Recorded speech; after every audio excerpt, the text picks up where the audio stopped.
How to create PHP INI file.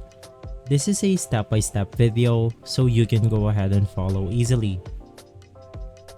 Now first things first, you want to open up your cPanel right here, and once inside you basically want to head over to the file manager.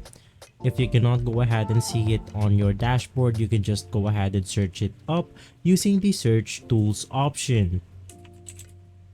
Go ahead and open up file manager, and from here you want to click on the file plus icon.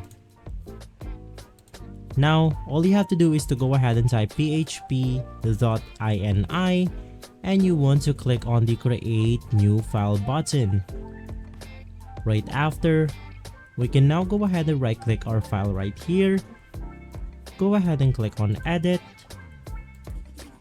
and from here we can then go ahead and put the necessary code for this specific folder or file.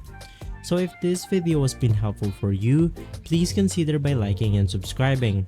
I'll make sure to see you again next time, and as always, thank you.